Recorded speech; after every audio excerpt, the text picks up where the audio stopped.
Welcome to the Spooky Scary Show. We are two friends in two different states who discuss all things spooky, scary, and just downright strange. We read new stories every week. If you would like to suggest a topic or submit a paranormal story, email us at spookyscaryshow@gmail.com and follow us on Instagram and Facebook for spooky facts and updates. Hello, Ghosties and Pinky. Hello. How's it going? Well, I have a big announcement for my Ghosties. I may or may not have the opportunity in about 6 months or so to move to Washington! Yahoo! I'm so excited! I just can't hide it. It'll definitely make podcasting a little easier, and maybe then we could do some vlogging. Adventures, we could go ghost hunting, and just invest in, a lot better equipment. Oh, yeah, because we rockin' $20 microphones. Hell yeah, fam. Oh, but you ghosties might be wondering, why? What has came up to make Dolly want to move from Arizona to Washington? And in a brief synopsis, me and my partner decided to split ways after 6 years in a relationship. We are still great friends, and he will actually help me get to Washington to see Pinky. So we are both super excited. Yes, it's sad, but I am also not sad. You're like, this worked perfectly in my favor. Oh. That's okay. I mean, 2020 is a new decade. A new decade is huge with a lot of change and stuff in the works, so I'm just ready. Hey, you're gonna love it. The air is, fresher here. It's, cold air is fantastic. I don't know if you know. You know what? Okay. So we went to the cabin this past weekend, and so I was super excited, to go up north where all the pine trees are and fresh air, but they were doing a controlled burn the entire that's so time. Fucked up. Yeah, so I was extremely hungover, and if you know me, I get really sick. So I was puking, and we tried to open the window to get me fresh air, and then it was just horrible. It was so well, bad. that's terrible. The burning smell fucks me up too. Mm-hmm. Most of the time here, the air is moist and cool and clean, but occasionally, in the summer when it's fire season in the summer, it gets really bad here, and it's just dry and ugh. Yeah, because you had a fire that got pretty close to you, didn't it? Oh, yeah. It was not, 2 years ago? I forgot what it was called. It was huge. It was. It was pretty... Yeah, so everything gets so super dry and dead here in the summer, and it's like a desert. I hate it. Huh. It's not all pretty and green? No. I mean, the pine trees stay green, but all the grass dies, and you were here in July. I thought it was really green. Actually, it was mild. It was a mild summer. It's usually a lot hotter. It was 102 once last summer, and I thought I was going to die. Pshaw. Oh my god. Do you forget your roots, Pinky?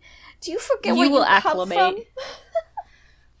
You will acclimate, and you'll be like, oh my god, it's hot. It's so hot.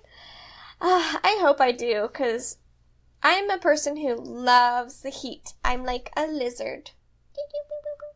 I am too, so it was an adjustment. I think I was pretty unhappy here for a little while, but I got over it. Mm-hmm. So excited. Yeah. So we have Thanksgiving coming up in America shortly. So we decided to do some spooky Native American folklore stories. Yes. I hope you guys like mine because it took me a while to find just the right stories, but I am excited. Let's hear it. Okay. I'm going to first start off with a little story from my Uber driver. So this kind of goes into Pinky's topic. Pinky's going to be covering skinwalkers. So I got off my flight from Texas, and the topic, I don't even remember how it came up, but the topic of skinwalkers came up, and this guy, he grew up on a reservation and everything, and he was our age. So like, mid-20s, mid to late 20s. Anyways, and he's like, when I was a kid, I got in a lot of trouble, so I had to go to this boys' orphanage all the way out, oh my gosh, what's it called? All the way out in Winslow. So that's way, way, way north. And so he had to stay at this little boys' orphanage that was also on a Indian reservation and everything. And when he first got there, all the little boys would tell him, oh yeah, this place is haunted, and all this spooky, scary stuff. And he said that one night when they're all getting ready for bed, that they would lay in their beds and kind of tell each other spooky stuff about what the boys were experiencing. They would hear people screaming, or doors shutting, or this super cold draft. Things in the kitchen, would fly down out of the cabinets. And so he went to the bathroom, and when he went to go wash his hands in the sink, he said he was looking at himself in the mirror, but it was the back of his head. That's fucking weird. And he said he was 9 or 10, at this time or whatever, and so he was like, what the heck? So he kind of looked, turned his head to the left and to the right, and the head in the mirror would move, and then all of a sudden the head slowly turned around, and I guess had this creepy, demonic smile. And nope. He was paralyzed. He couldn't, move. He just, sat there and just, stared at this creepy reflection. And he's like, when you try and make funny faces in the mirror, it's still, you. But this creature's, or this demon smile was not anything that he could make himself. Eventually, he was able to, break free from, the spell and, run out. And he left that orphanage, a month or two later. But it actually turns out the orphanage was on a sacred burial land. And on top of that, it was also a concentration camp during one of the war, where all the Japanese people, they would basically quarantine them because they thought everybody was a part of the war. Really fucked up stuff. Oh. So yeah, I thought that was crazy. That is crazy. Eek! It's always on the reservations and stuff too. It always is. It's just voodoo. You never want to fuck with that stuff because it's real. You're gonna invite something creepy and then it's gonna latch onto you. Yeah, Navajo don't even talk about skinwalkers. It's a really taboo subject because just talking about it can bring it upon you. I hate that. Yeah. Oh, they're so creepy. I hate it. Yeah. And a side note, a lot of skinwalker stories that I have looked up, a lot of them do take place up in Flagstaff, up north Arizona. I noticed that too. A lot of them in Arizona. Yikes, bikes. Mm-hmm. So, my second story is about the moon-eyed people. I love this story so much. Okay, so deep in the woods of North Carolina once lived a group of occupants mysterious to the indigenous people who made contact with them. A small, pale, nocturnal face found in Cherokee tradition, so-called moon-eyed people of the Appalachian Mountains remain a legend in the area and one that still drives researchers to search just who these people may have been. So, as the legend has it, the moon-eyed people were an entire race of physically small inhabitants of a wooded area, what is now known as Murphy in North Carolina. So, with pale white skin and bearded faces, their large blue eyes were said to be so sensitive to the sun that they were only able to operate by the light of the moon. Hence the name moon-eyed. So these little guys were caught outside like they were just like completely blind in the daytime. So various tales have been told over time, both ending in the expulsion of the mysterious clan to live life underground. Like mole people? Yeah! Yes! They even believe in the area where there's like mounds or like little hills or rock piles, that's where they live. It's like in Earth. Interesting. Mm-hmm. One legend finds the moon-eyed people driven from their home by the Creek tribe from the south. The story goes that the Creek waited until the light of the full moon became even too bright for the nocturnal cave dwellers to face, ambushed them in their weak moment, and drove them from their homeland into parts unknown. Another account says the Cherokee people fighting the moon-eyed people, pushing them towards the west into what is now known as Tennessee. And a more recent theory speculates that the moon-eyed people may have sought refuge further north in what is now West Virginia.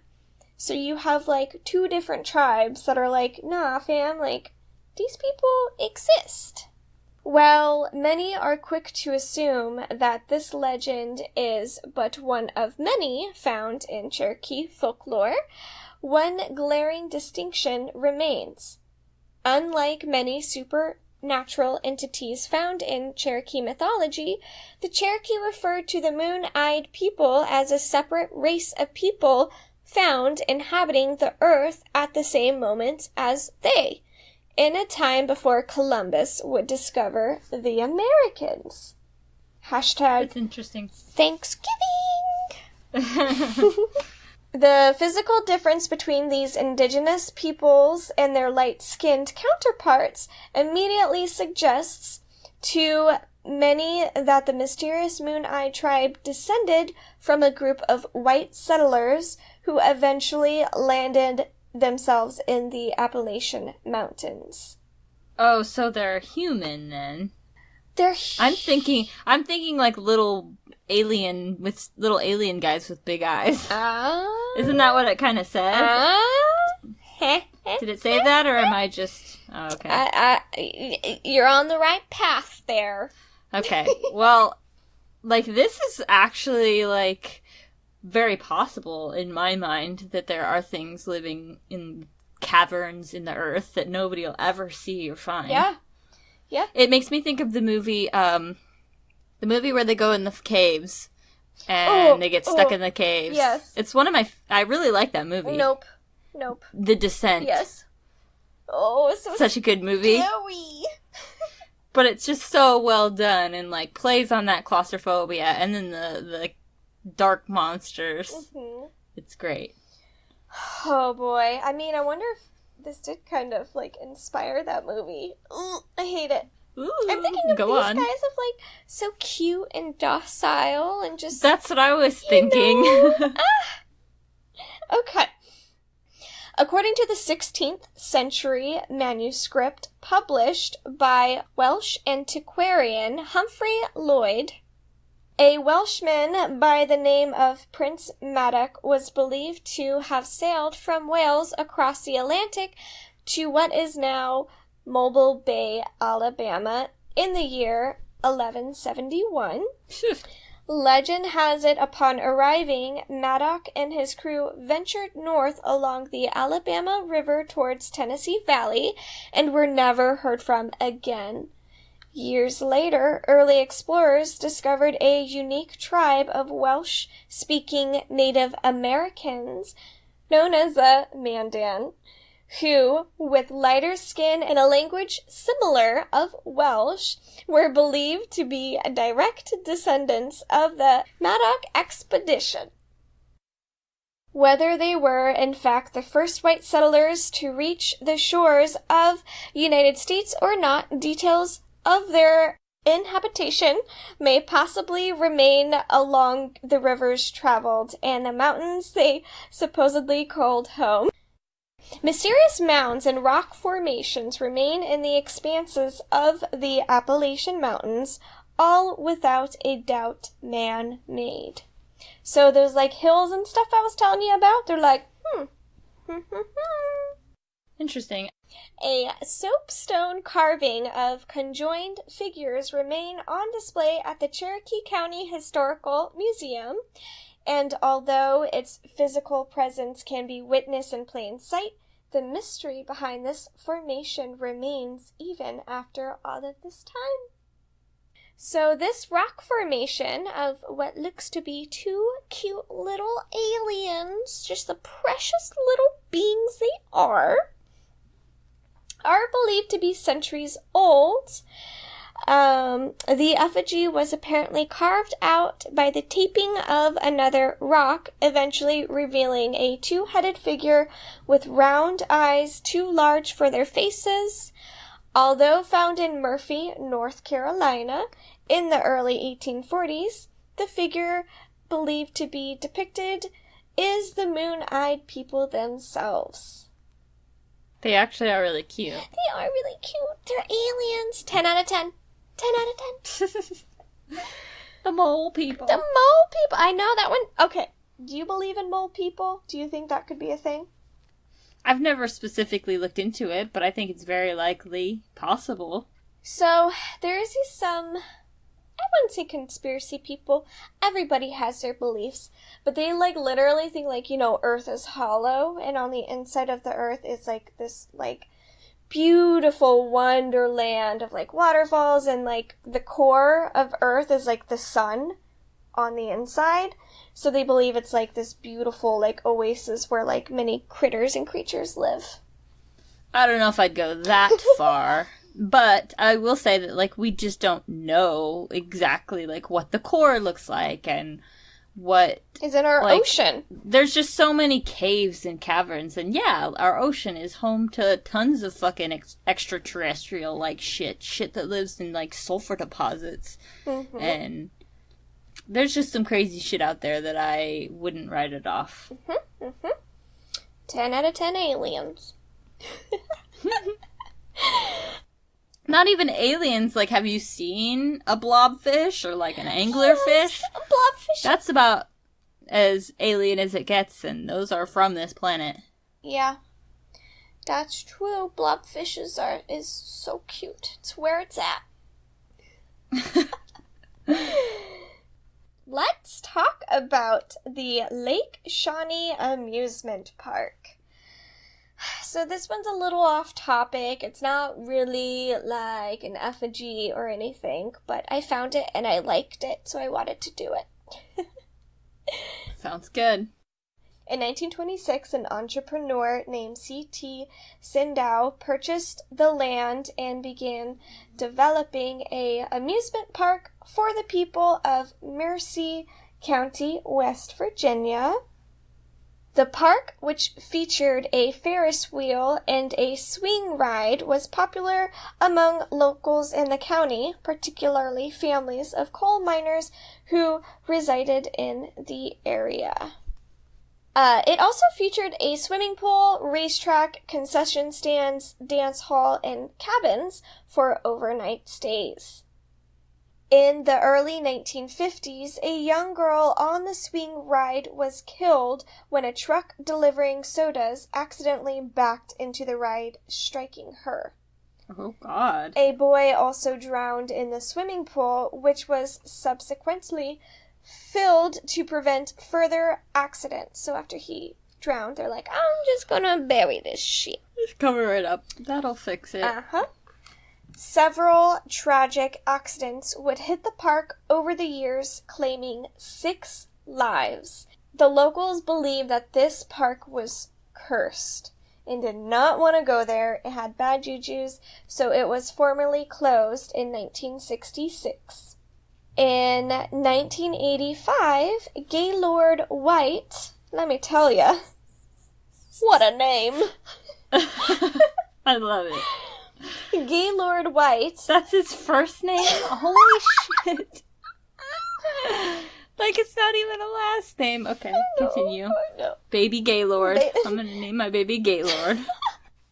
Sir Gaylord White, a former employee who had worked at the park, purchased the land with plans to reopen it and briefly reopened it in the summer of 1987.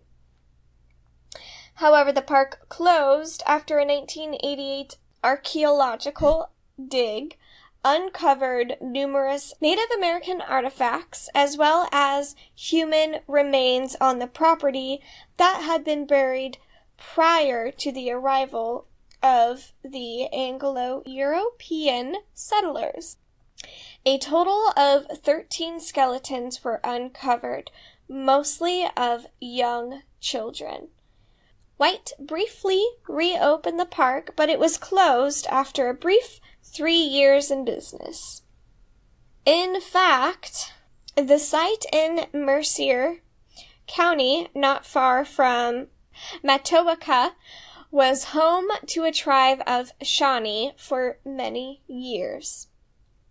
But in 1775, the first white settler arrived with his family.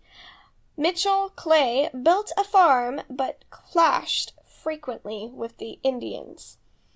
So, we getting into the backstory behind why this plot of land is haunted. Alright, I'm ready. Alrighty.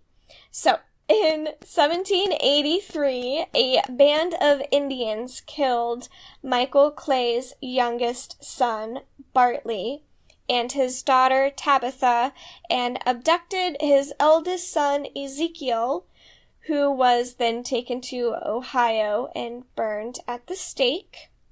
Holy shit. Oh, yeah.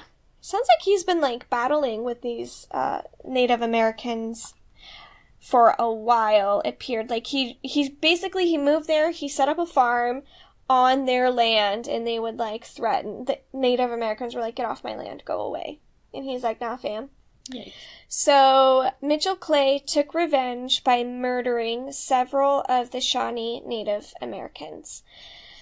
The rest of the tribe, knowing Clay would be supported by the government of the recently independent United States, fled to West Virginia and settled in Kansas. So nowadays, what remains of the Shawnee Nation lives mainly in Oklahoma. Gaylord White, who now owns the land, featured in an episode of the Travel Channel's Most Terrifying Places in America, had said, sometimes the seat of the swing will start to move underneath your hand until you feel cold air blowing through the seat. His son said that he has seen the little girl in her pink dress covered in blood. The little girl who died by the truck backing into her. Oh, yikes. She looked at me, and as long as she looked at me, I couldn't move, the son said. So, I thought it was really cool. So, just some facts in case if you did want to visit. You can visit the park, but by appointment only. You have to call and schedule a tour before you go. Haunted tours of the park are usually held on or around Halloween. The tour does require a good bit of walking, usually through high and often damp or wet grass, and a fee is charged to participate. That sounds pretty cool. That was crazy. They're like, I'm gonna make an amusement park right here. And then 6 people die. And then they're like, yeah, shit, What is that? Why I have these skeletons? Maybe I should bury them again. Beep beep beep. Oh God, that would be sucky to like invest in something and try to get a business going, and then it's just haunted. Yes, ancient. Ooh. Yeah, that's my story for you. That was pretty good. I like it. I kind of want to go. We Check should. it out. Oh my God, that'd be. Where did it say it was? Mercer County is in West Virginia. Yes. West Virginia! Take me home! That was where, like, the other one was. Oh my gosh, yeah! Your story before with the Appalachian Mountains. Yep. A lot of spooky shit, man. It's funny, because, like, there's a lot of stuff, they took the game Fallout 76 and took a lot of the lore from the area and put it in the game. So, like, the Wendigo, or Wendigo? Wendigo? Wendigo is in that game, and there's a bunch of other things that are, like, related to Appalachia lore. Ooh, I'd have to... I haven't played it a lot, because it's, like, a buggy piece of shit game. Oh, I was gonna say, I have to watch you play the games. Like, I can't play games where shit, but I love to, like, watch them and, like, watch you explore. And I'm like, go get the person, go get him. Yeah. We'll have to get you playing. Oh my God. F's in the chat, boys. You need just, like, a fun survival game. I just need, like, a cute little pony game. I used to like little horse games. I was a horse girl, okay? My best friend when I was younger was a horse girl. It's funny. Horses are badass. They're kind of scary. No, they're not. They're cute. Yeah, they're very large, and I don't want to get kicked in the face. Well, then don't stand by their hoofs. Yeah. Okay. So, like you said earlier, my story is about the Skinwalkers. The legend of the Skinwalkers originates from the Navajo, a southwestern Native American tribe. In the Navajo language, the word Skinwalker is Yi-Nagloshi. I probably said that wrong. Yi-Nagloshi. And it translates to he who walks on all fours. Already creepy. Basically, they're like witches that can transform into animals. Legend says they have the ability to transform into any different type of animal at will. They are most frequently seen as coyotes, wolves, foxes, eagles, owls, or crows. Some can also steal the faces of different people and could appear as someone you know. The Uber driver guy said that in his beliefs, or the beliefs, whatever, if a coyote walks in front of you across the street, it's a bad omen, and they have to immediately, like, just turn the other way and, like, not even, like, cross paths wherever a coyote walks. And same, I think, with an owl. There's something to do with an owl. I was just gonna say, yeah, owls are bad omens, like you said. I watched, like, a little documentary about this group in, like, Africa that are trying to change the perception of owls as bad omens because it causes, like, the death of a lot of owls. That's so sad. Yeah.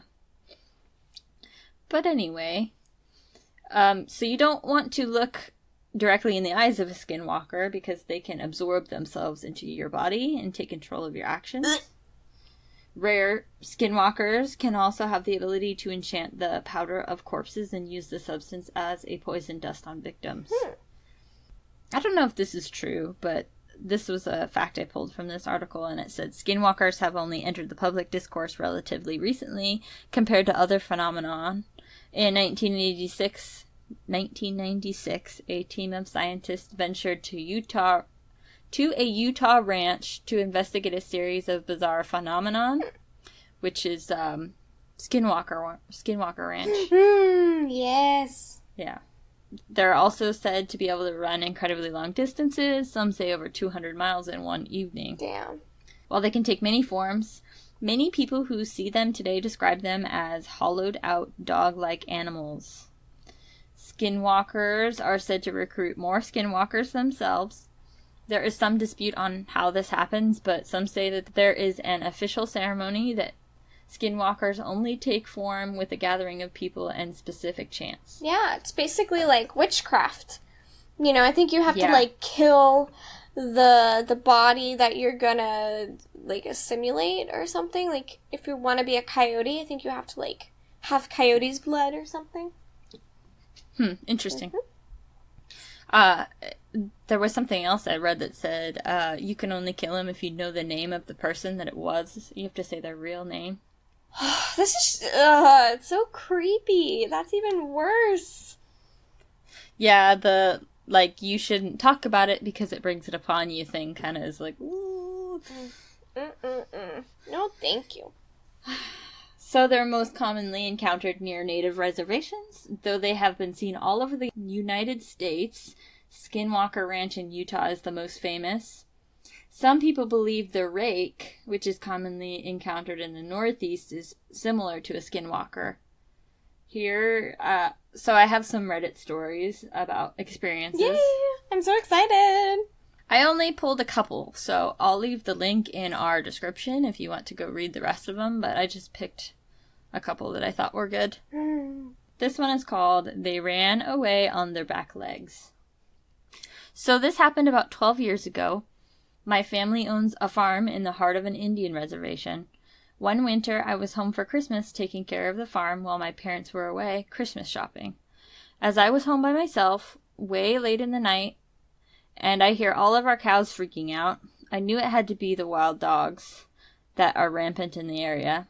So I throw on some boots, grab a shotgun, load it up, and head out to the field.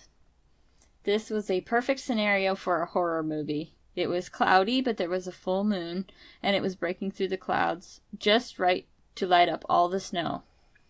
I ran out into the middle of the field, and just in time, I see two dogs. They were standing up facing each other and fighting. I think, perfect, 2 for 1. So I pump a shell into the chamber of Mr. 12 Gauge, and then it happened. The two dogs heard the rack. They both stopped, looked over at me, and ran away on their back legs. Immediately I froze, and every ghost story about skinwalkers and all the other native legends I grew up with flew through my mind. Keep in mind that I'm a white guy, and up until then, these were all just boogeyman stories the native kids like to tell to scare us. That night, they became real to me. Oh, it's so creepy. I hate it. It's just the fact that... Oh, I don't know. It's so disturbing because it's just like, it's not a dog, it's a human, because... I don't know. Shit like that, if I saw that, I would, like, question my reality. I'd be like, am I fucking high right now? Like, I don't think so. But I probably wouldn't tell anybody about it, because I'd just be like, I'm fucking insane. That's the only logical explanation. Like, there's no way. Do you have, this Reddit story about a person driving in Flagstaff? No, I don't think so. Oh my gosh, I read this one story, and this couple was driving, and she noticed that this dog was running as fast as the car was driving down the highway. Because you know when you, like, get up, you're basically on top of a mountain, and it's like a flat plane. So she's like, look, babe! You know, the coyote's running next to us, and that's like a red flag. And then the next thing she knew, the dog was, like, trying to, like, open her car door. I think I did. I think that was in this list, but I think I took it out, actually. Yeah. Ugh, I hate it. It's so weird. Mm-hmm. Like, the animated animals. Ugh. Yeah, animorphs, but, like, voodoo witchcraft. Evil. Yeah. Okay, so this one is, it had a dog's body, but with human hands and feet. Oh, I hate that. That just gives me chills. I was spending a month with my cousins at my grandma's house. It was August, and my cousins' ages ranged from 10 to 15, and I was the oldest, being 15. I was staying with a 10, 13, and 14-year-old. We stayed up telling stories often, but one night a few weeks in, we decided to make a campfire out back. My grandpa's house is in a rural suburb. The neighbors aren't too far when you're driving down the road to her house, but in the backyard, it's thick forest with man-made paths through it. Each house is on a hill, so only part of the basement was actually underground. That isn't important until later, though. So we're towards the east side of her yard, in a smallish patch of open land. You couldn't see the neighboring yards from there, and there was probably 3/4 of a mile to each side of us that belonged to my grandma. Wow. It was maybe 11 at night, and we were playing Truth or Dare after telling scary stories, and my 14-year-old cousin dared me and the 13-year-old to go walk through the paths for 10 minutes or so. I said yes right away, as I wasn't easily scared and rather level-headed, but my younger cousin was a bit more hesitant. We didn't bring a flashlight because it wasn't pitch dark yet, and we could see enough to not die. We were walking through the paths for about 5 minutes and could barely see the fire through the trees when we decided to turn. In the middle of the path was a large dog-like creature, hunched over with its front hands an inch from the ground. Oh my god. What I remember most was how its eyes were so fucking bright white, and it was humanoid dog shaped with a human-like head, but a dog body, but human hands and feet. Ugh. It looked right at us, and I know I was paralyzed with fear as it dashed away the opposite way from us, towards a creek that ran through the yard. Eventually, my cousin and I screamed bloody effing murder, and the other cousins and my grandma ran to us. I don't remember much here because I was really disoriented and I couldn't think properly, but I did wake up in bed, so I assume that I was brought up to the house. My god. All the kids slept in the basement in a big room with sliding glass doors to the outside, as the room was on the side that wasn't underground. My bed was pressed against a big glass window, and I could see my cousins playing outside down below. The house is in Michigan, so it gets slightly chilly, even in the end of August, and there was a slight breeze, so I put a jacket on and ran to join them outside, skipping breakfast, not wanting to miss out on anything fun. When I got down, I could tell they weren't playing, but rather running to get my grandma. Her dogs, both of them, were dead. Ripped up. The dogs? Yeah. No. I know. That's so sad. I hate it. That night we went to bed early. I woke up at maybe 2 a.m. because I felt something hit my head. My cousins were all sitting on the double bed opposite me on the other side of the room. There was 1 bunk bed and 2 double beds. The double beds for me and my 14-year-old cousin. They were being quiet and staring at me. The 13-year-old nodded his head toward the window. I froze. They all looked afraid. I turned my head slightly to the side and I saw a really messed up looking face pressed to the window with gaping eyes looking down at me. I screamed so fucking loud and it bolted. Oh my god. I'd shit my pants. It wants him. My grandma called the police after I told her what happened and they found nothing. I went home after that and I have never been there during the night again. Oh, I hate that. Oh, its face was like pressed against the window. And you know they can't go inside your house unless you invite them? Oh, I read that too. Mm-hmm. Oh, it was another story on here. It was like a grandpa telling the kid that you're safe inside the house. No matter what, you're safe inside the house. Oh gosh. I cut that one out too. There was a lot of them. It was like 20 pages worth. Oh yeah, just going down the Reddit rabbit hole. I mean, I don't even care if these stories are like 100% real or not. They are so good. Like really well written too. Shout outs to all the authors. I didn't mention everybody's names, but I'll put a link to the article that these were in the description. Gaping eyes looking down at me. Ugh, can't get over it. I don't like it at all. This is the next one. It is called It Was Like It Knew we knew what it really was. Oh, God. I decided to join my bestie, Karen, for a 3-day stay at her grandmother's place on the res. Her grandmother lives near a place called Tuba City, Arizona. I don't know where the fuck Where that is. is that? I don't know. Hold on, let me Google. Let's see if we can debunk this. Tuba City. It's probably going to be, like, by Mexico? That's what I was thinking. I see.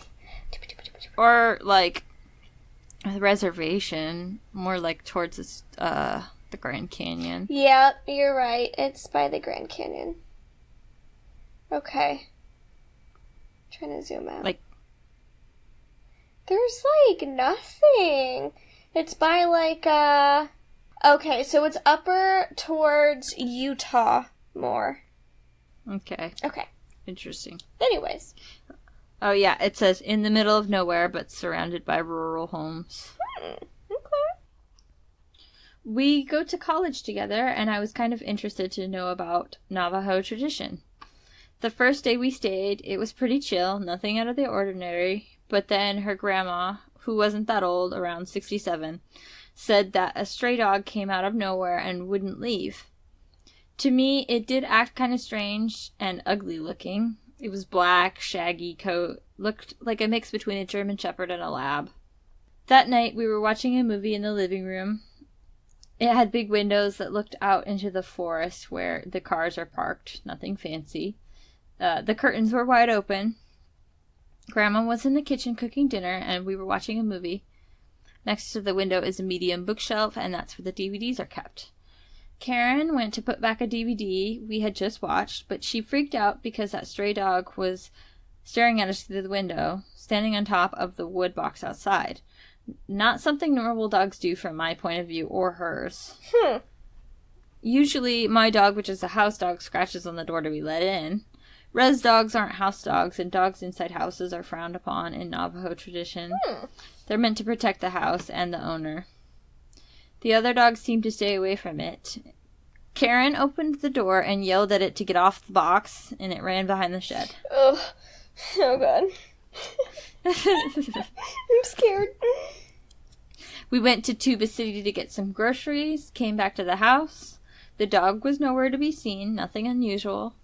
Grandma went to visit some people, so it was just Karen and I. About 5 o'clock, we heard someone trying to open the door. Both of us looked out since there had been no car heard and no dogs barking. Looking out the living room window to the door, and there was the dog trying to open the door with its paws. 2 paws wrapped around the brass doorknob, standing on its hind legs. What? I thought that was weird, but wasn't really freaked out. Karen was. She opened the door and chased it off. Why? Why would you open the door? I wouldn't. Grandma came back later, and Karen told her Grandma didn't like what she heard. Got ready to sleep. We slept in the spare bedroom since it had 2 beds. One window with curtains open a little. We turned off the light, but there was a sound coming from on top of the roof. Pitter-patter footsteps and scratching sounds and panting. Then it sounded like it jumped off onto the large plastic water barrel they had. At first, we heard what sounded like barking, but as it grew louder, the other dogs seemed to be barking at something also. But all of a sudden, something was running around the house barking, and it was no dog. Nope, it wasn't.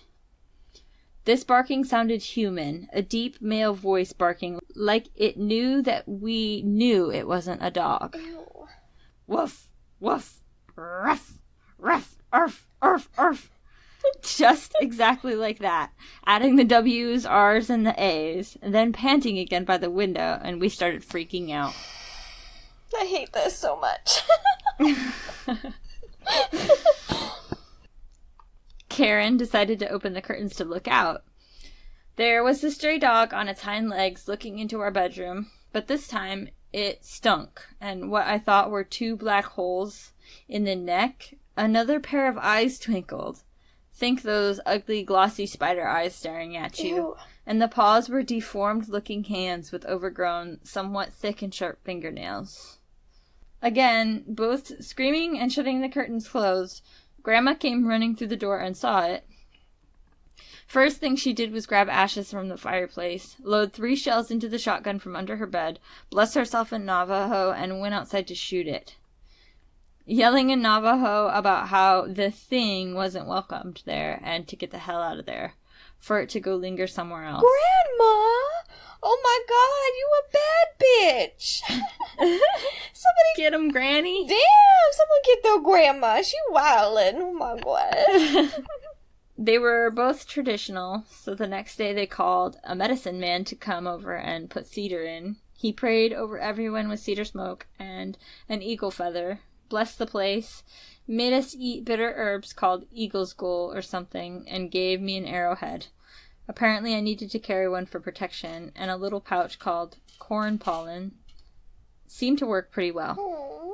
The medicine man said the dog was a skin-walker, which in Navajo is a long word, but I call them yoshis. The body of the stray dog, which was killed by the skin-walker, made an illusion so we wouldn't know it was a real dog.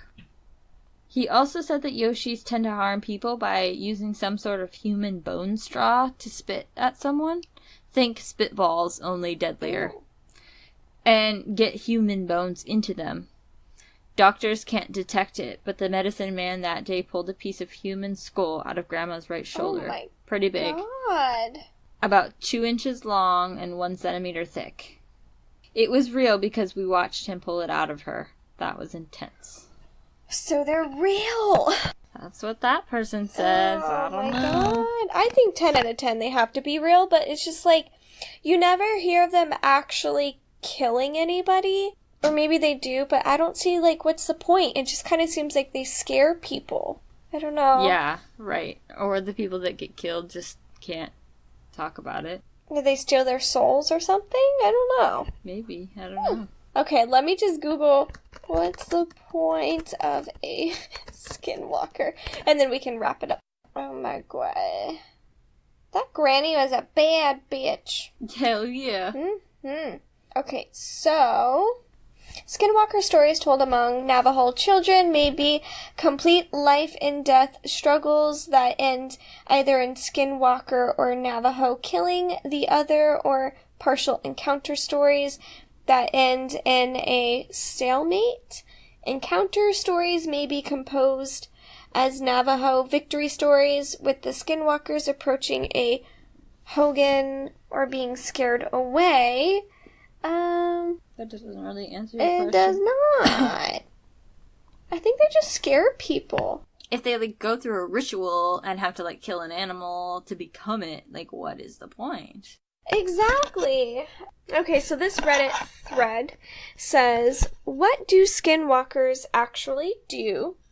When they're called skinwalkers because they supposedly wear the skin and can intimidate people and animals. A lot of stories I hear, skinwalkers are always a bit strange. They can run as fast as a car. No one actually lives to tell what happens. She doesn't fucking answer my question either. Well, maybe nobody knows because they just kill everybody that they encounter. I don't know. Yeah, it sounds like they just, like, chase people, or you can, like, run them off. I feel like that's not a sufficient answer for my brain. It's really not, though. Like, but why? Maybe we'll have to do some more information and do another episode on skinwalkers. Yeah. Oh, yeah, we'll have to go into Reddit. Skinwalker Ranch, and I skipped, like, a bunch of stories that are really good. Yeah, we could just do, like, skinwalker stories. Reddit. That'd be cool. Maybe we can find out why skinwalkers are a thing and explain that to you. Alrighty. Well, thank you guys for tuning in to the Spooky Scary Show. We'll catch you again next week. So we post our videos on Mondays, usually, which are perfect for your long commutes to work. Yes, usually Sunday night, so they're up already on Monday morning. Have a happy Thanksgiving, everybody that listens in the U.S. Happy Thanksgiving, friends! Goodbye! That wraps up the Spooky Scary Show. If you've enjoyed this podcast, click that like or follow button. We are available on Spotify, iTunes, and all major podcast streaming services. Spooky Scary Show is an independent podcast with big dreams. So if you would like to show your support, check out our Patreon page at patreon.com/Spooky Scary Show. Also, join in on the conversation. Follow us on Instagram at Spooky Scary Show for science and spooky facts. Scary you later. Spooky.